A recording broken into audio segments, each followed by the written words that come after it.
Here is a problem of partial fraction decomposition. Let's look at it. We have x all over x plus 1 times the quantity x squared plus 9. Here's our goal. We want to end up with two fractions. One fraction that looks like a all over x plus 1, and a is to be determined later, plus bx plus c all over our second factor, x squared plus 9. So we're going to try and break this up into two fractions in essence.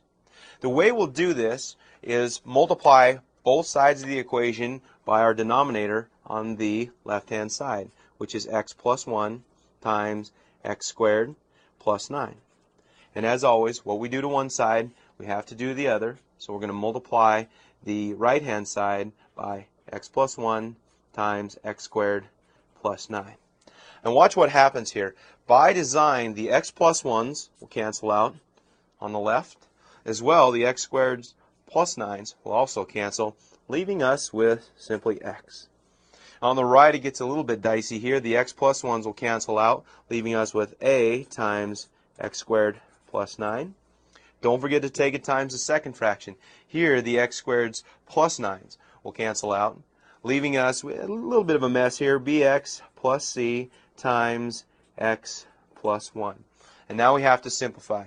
Distribute our a through to get ax squared plus 9a. Foil this problem out. We're going to come up with a bx squared plus a bx plus a cx plus a c. Okay, now let's gather all our like terms on one side and see what we have here. I'm going to leave the x, believe it or not, on the left, but in terms of the x squared, we have ax squared plus a bx squared. I'll mark those. Let's look at our x terms now. We have a plus bx plus cx term here. And finally our constants, plus 9a plus c. And the reason I want to leave this x on here is so we have a frame of reference. Note that on the left we have no x squared terms. So what that will give us is the equation a plus b has to be equal to 0 because we have no x squared term on the left. Next, looking at the x terms, we have bx plus c. We need a coefficient of 1, so we can come to the conclusion that b plus c has to equal a positive 1. And then finally, because once again on the left there is no constant, we're going to come up with the equation 9a plus c is also equal to 0. Now that we have our three equations, let's go ahead and solve. We have a plus b is equal to 0, b plus c is equal to 1, 9a plus c is equal to 0. I want to start right here. A is equal to a negative b, and go ahead and plug that into our third equation to obtain negative 9b plus c equals 0.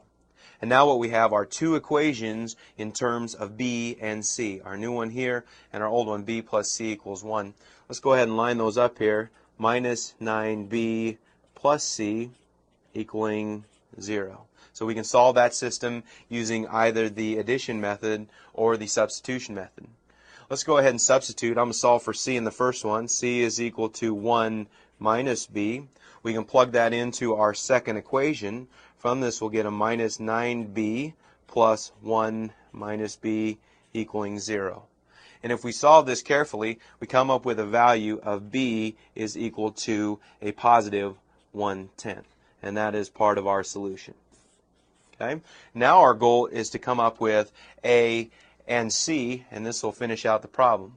So plug b back into our first equation. We know that if we put in a b here, we can find that a is equal to a negative 1/10. So that's another part of our solution. And finally, we need to come up with c, and I would plug b being equal to 1/10 into our second equation. So we have 1/10 plus c is equal to 1, and from this we have c equaling 9/10. Now it seems like forever, but if we go back to our original problem, remember what we were looking at. We had a over x plus 1 plus bx plus c. Now a we found to be a negative 1/10, so we substitute that in here.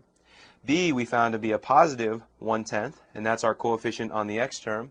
And C, our constant, was 9/10. So we've taken our original single fraction and broken it into two fractions, and this is a nice example of partial fraction decomposition.